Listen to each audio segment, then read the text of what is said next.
A Teste quer ver porque o homem está chamando Leila. Ela diz que vai falar com ele, pois é o cara que a família dela quis obrigá-la a casar. O loiro afirma que se ela não voltar logo, vai chamar a polícia. O ex-marido fala que a ama muito, pergunta por que está o evitando. Leila exclama que não é isso, também sente falta dele, mas foi obrigada pelo pai a deixá-lo. Mente que deve muito dinheiro, por isso está trabalhando naquela casa. Pede que vá embora, senão vão despedi-la. O ex-marido se recusa a ir, fala que vai pagar o que ela deve, quer saber quanto é a dívida. Leila diz que é muito, pede o número dela. Ela coloca o número errado, porém ele não cai nessa.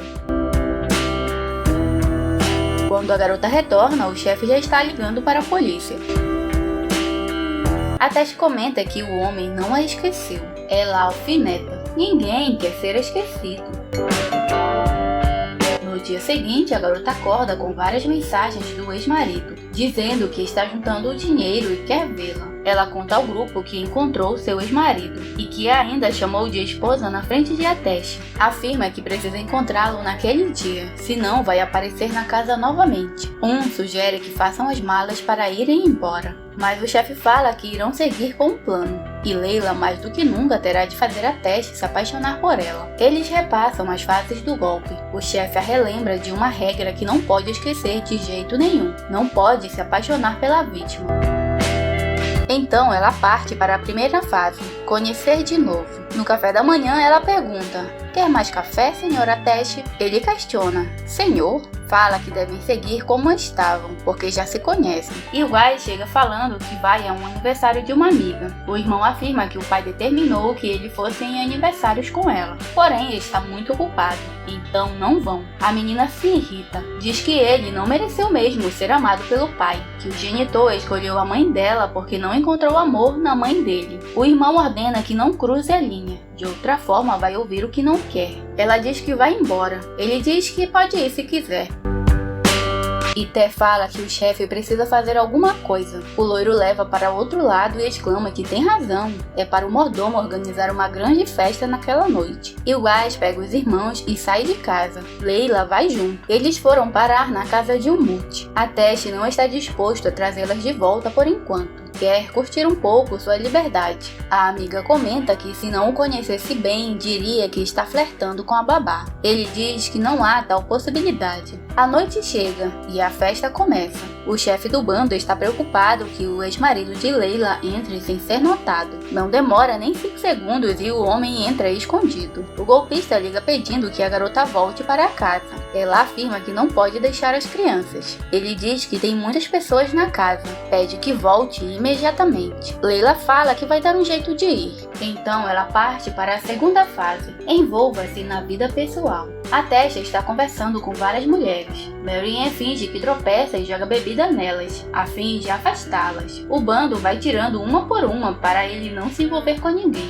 Os pais do ex-marido também entram na festa de penetra. Leila chega e vê a Teste conversando com uma loira. Ele não hesita em deixar a mulher e ir até ela. Ela fala que foi buscar o brinquedo de Berit. Ele pergunta: desta forma? A garota olha para o lado e finge que vê alguém conhecido. Ele volta até a loira e ficam pegando um no outro. Quando ela sai puxando o homem pelo braço, a Teste não se contém, vai atrás deles. Ele pergunta: você não veio pelo brinquedo, veio? Ela disfarça pegando o objeto e agradecendo o convidado. A Teste fala para o homem que ela é incompetente, deveria estar cuidando das crianças, mas está na festa. Leila ironiza: ele é muito competente, o melhor irmão que já vi na vida. Pergunta o que está fazendo na cozinha. O loiro responde que aquela é a festa e a casa dele, só está verificando as coisas de um ponto profissional. Leila vê o ex-marido e se esconde. Fala para o comparsa cuidar dele. O mais novo bebeu demais. Quando vê Hassan, o abraça chamando-o de cunhado. Pergunta o que está fazendo lá. O homem diz que foi salvar sua esposa. Os outros aparecem agindo como se nada tivesse acontecido. Hassan pergunta por que o falso pai vendeu a filha para pagar uma dívida. Abre uma bolsa cheia de dinheiro dizendo que está lá para quitar a dívida e salvar sua esposa. E não vai embora sem ela. Então é atingido por um soco e desmaia. Uma convidada vê a cena e mostra para Iter. Ele diz que vai verificar. mas está tão ocupado que não faz isso. Leila tenta entrar de fininho, porém é surpreendida por Yugás. A menina fala que os irmãos já estão dormindo. Pergunta se Leila é realmente uma babá. Leila argumenta que o dia não foi difícil só para Yugás, mas para ela também. A menina pergunta como o dia dela foi difícil. Por acaso foi expulsa de casa ou perdeu os pais? Leila diz: entendo que esteja sofrendo, por isso tenta atacar os outros, mas suas palavras vão perturbar apenas você. E acredite, você não pode aliviar sua carga machucando os outros. Além disso, eu te entendo melhor do que você pensa. Quando o grupo está carregando o homem, os pais dele aparecem gritando, chamando-os de ladrões, trapaceiros e por aí vai. Querem saber do ouro. Os golpistas falam que vão devolver. Mostram um vestido do ateliê da mãe de Atesh. Afirmam que vão vender e dar o dinheiro para eles. A mulher grita que vai chamar a polícia. O chefe do bando argumenta que ela não tem como provar e se fizer isso não irá receber o dinheiro de volta. Pede um tempo para resolver as coisas. Pede também para manter o filho dela longe da filha fictícia dele. A mulher dá o prazo de 2 dias. Depois da festa, Atesh entra no quarto de cada um dos irmãos. Leila liga para o chefe, avisando que Yugás foi para o aniversário da amiga e ele deveria ir junto. Também liga para Marianne, contando que vão passar para a próxima fase, fazê-lo se apegar. Ele vai até a irmã. Suas colegas correm para conhecê-lo. Um amigo que aparentemente é afim de Yugás também vai se apresentar, mas a aniversariante não deixa o garoto ficar perto da garota. Leila leva as crianças para casa. Fala que precisa ir até a mais velha porque está em uma festa e não quer deixá-la sozinha. Quando chega, pergunta se ele e a irmã fizeram as pazes. Até te pergunta por que está lá. Leila trata de aproveitar a festa. Encontra com o cara da noite anterior. O loiro se pergunta o que aquele homem está fazendo em uma festa de adolescentes. Ele não aguenta vê-la dançar com outro, então toma uma atitude drástica. A garota pergunta o que está fazendo. Ele afirma que a salvou daquele povo. Ela fala que o nome dele é Eren. Em seguida, se dão conta de que Yugás não está mais na festa. As falsas amigas a trancaram no armário. Eren chega falando que está chato lá. Atesh diz que a festa acabou, pode ir embora. Pega na mão da babá e vai procurar a irmã. A encontram e a levam para casa. A tia e o Mute vão buscar as crianças, porém elas não querem ir. No carro, Atesh pede desculpas à irmã, pergunta quem fez aquilo com ela, e Yugás prefere não dizer. Quando chegam, os parentes estão esperando por eles. O advogado, que foi chamado pela tia, também. Atesh explica que não quebrou nenhuma regra. Mandou sim a irmã ir embora, mas foi para aprender uma lição.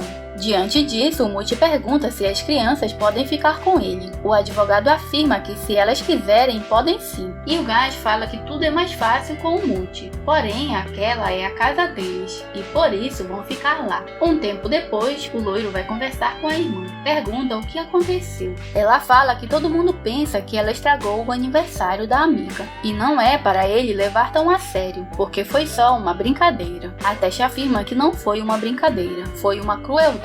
E não é culpa dela. O loiro continua: eu também acredito que não preciso de ninguém, assim como você, mas às vezes é bom confiar em alguém. Apesar de não nos entendermos, estou bem ali. Aponta para a barraca e depois pergunta: combinado? Ela responde: combinado. No fim, ele fala para escolher amigos que permitam que seja ela mesma e que gostou do cabelo dela. As crianças vão até o irmão para que brinque com elas. Ele se recusa. Berit aproveita para abraçá-lo, enquanto o irmão entra e começa a mexer nas coisas. Depois comenta que pode morar lá com ele. Leila fala que devem olhar as estrelas. Atesh mais uma vez se recusa. Porém, a menina o puxa até ele aceitar. Yugás entra em um dos carros do pai, a fim de matar a saudade. O motorista entra também. Depois de um leve desentendimento, ele entrega as chaves dizendo: você não quer fugir? Você não tem família? Alguém que te ame? Fuja e livre-se de todos. Você não quer ficar sozinha? Ela responde que não.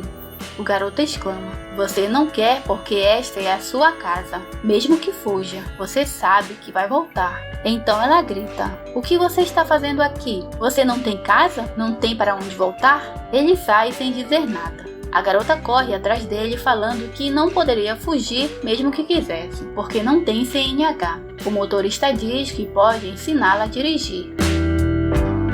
O irmão do loiro fala que quando crescer quer ser igual a ele, super mulherengo, favorito das garotas, legal, bonito, inteligente. A Teste pergunta, super mulherengo? O garoto responde, sim, eu também sou mulherengo, mas até agora só namorei 2 garotas.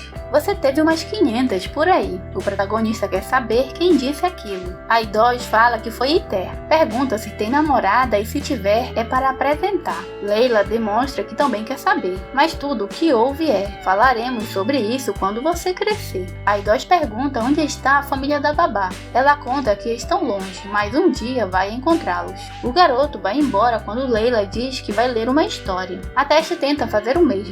No entanto, Berit não deixa. A babá começa a ler a história e os dois dormem. Depois de um tempo, Berit acorda falando que a mãe do passarinho ficou muito triste ao ver que seus filhotes estavam sozinhos. O sol aparece. Iter acorda o chefe dizendo que algo aconteceu. Leila acorda também. Percebe que a menina fez xixi na roupa. A Teste diz que ela fez na roupa dele também. Iter fala que a peça mais valiosa da mãe de Teste sumiu. O loiro diz para chamar os guardas, pois quer ver as câmeras de segurança. O mordomo conta que teve de demiti-los por causa de um incidente na festa. O grupo de trapaceiros deu bebida para eles até ficarem bêbados. Filmaram e mostraram para o mordomo. A Teste pergunta por que só está sabendo que os guardas foram demitidos agora. E por que disse para a Idoz que ele teve 500 mulheres. E Tess se defende dizendo que não disse isso. Porém, não foi muito convincente. O protagonista prossegue. Uma das primeiras roupas da coleção da minha mãe está faltando. É uma lembrança dela. Vamos encontrá-la.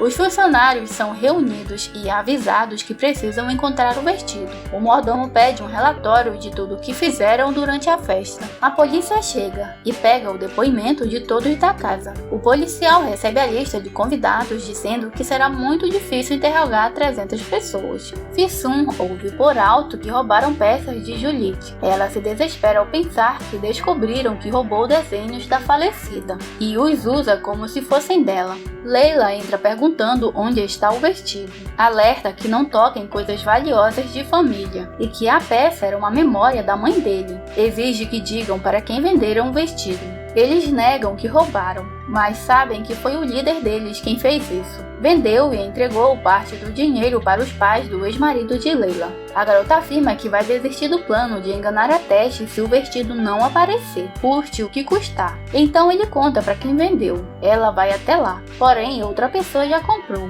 A peça passou pela mão de várias pessoas. Leila segue todas as pistas até que consegue encontrá-lo. Manda-o para a empresa em uma caixa sem remetente. Logo vai para o passo 4, lance a isca. A fim de fazer a Teste e dormir na casa deles, a Idoz coloca fogo na barraca do irmão. Leila chega logo em seguida e apaga as chamas. A Teste aparece perguntando se estão bem. O menino pede desculpas, fala que fez isso porque queria que o irmão fosse morar com eles. O homem pergunta se isso foi ideia dela. Leila, para proteger a Idoz, fala que foi sim. Depois de colocar as crianças para dormir, a garota retorna com seu plano em mente. Começa a dizer que ele deveria dormir lá dentro, na cama dele, para o bem das crianças. O loiro afirma que ela está muito envolvida com essa coisa de babá falsa. Em seguida afirma que precisaria de um milagre para ele dormir lá dentro. Leila diz que acredita em milagres. Quer saber sobre a pergunta que a Idoz fez na noite passada, se tem namorada. A Teste responde que não. Leila continua. Se você gostasse de alguém, conseguiria admitir? A resposta é afirmativa. A garota prossegue.